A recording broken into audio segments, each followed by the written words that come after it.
What's up, everyone? Just woke up from a much needed nap.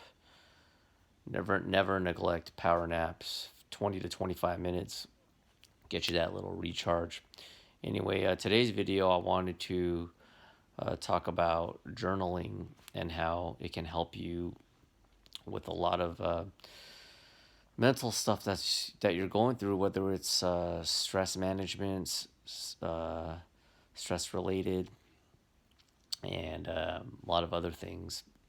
But for this particular video, it's going to be mostly about how journaling can help with stress management. A lot of guys, especially, we are some women as well, but a lot of guys, they are taught, at least in America, to hold in your feelings, to keep it bottled up, and to never express how you feel. I feel like the only feelings that are accepted for men in United States society is the positive traits, the confidence, being funny. But when it comes to feelings of just being a little bit vulnerable, or if you have just things on your mind, we're taught from a young age not to show weakness.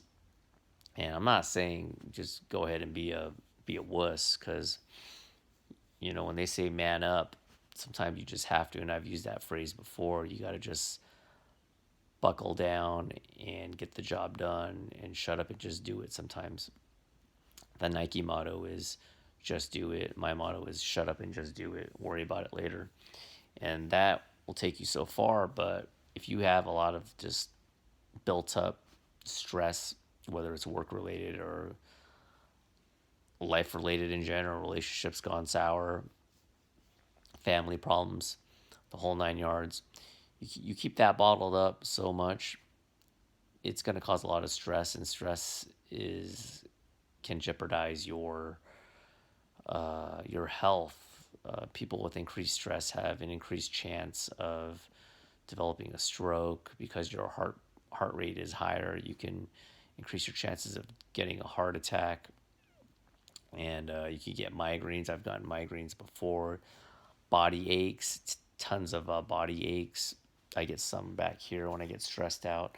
So therefore, journaling is something that you can do, and you can go old school with a pen and pad, or you can put it on your laptop and just start typing away. And the thing with journaling is you can do it every day, or you can just do it when you have stuff just bottled up that you want to release. And the other good thing about journaling is when you do journal, when you feel like crap, you can start to monitor how frequently you have these feelings. So if you journal about once a week, that's basically telling you about once a week you're getting that threshold where it hits about 6 or 7 days, and then you just have too much bottled up and you want to release, because if you don't, you may start exploding. A lot of times guys just, they get very angry, and this isn't just for men, this is for women as well. I just use men as an example because of society and how they basically, like I said earlier, we're taught to just hold everything in.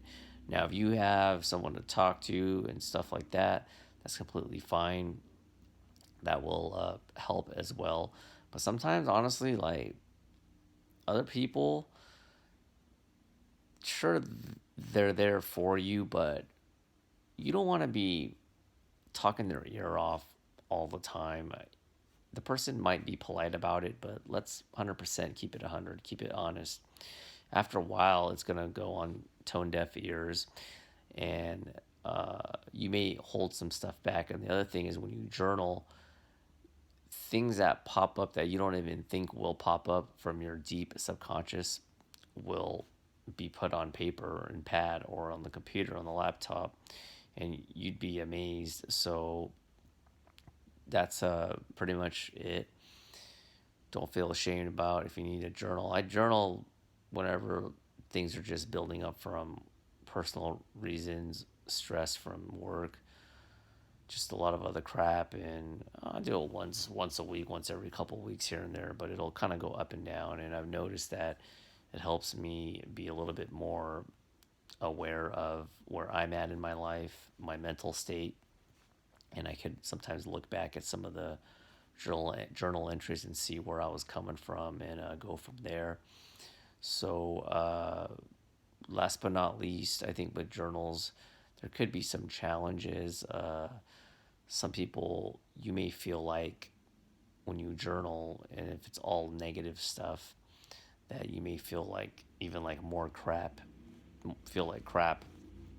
And you might be saying, well, I've been journaling and I'm writing all this stuff out and I feel worse. That could happen, but it's better to, how do I put it? It's better to not shy away from what's really going on and to face your challenges head on. And the last piece of advice, or the last thing I'm going to say about journaling is if you find yourself in that pattern where you're always writing something negative and you feel worse, try to have, or at least a small portion of the end of each journal entry, try to put something somewhat positive, something to look forward to, and that may put things a little bit in perspective. So, for instance, if you're writing about having a bad day at work, and then you put a whole rant, and then the next entry it's another rant, and then it's a rant, and you feel worse at the end of those journal entries, I would recommend writing some type of compromise, some type of solution, you know, dated so and so, January 1st, whatever, blah, blah, blah. Had a bad day at work. I felt like this, felt like that. The conclusion of the entry, I'm going to take this as just a bad day, reassess in a week, see what happens. Next entry, blah, blah, blah. Bad day at work. Then you go, things are getting better or worse. I think it's getting worse.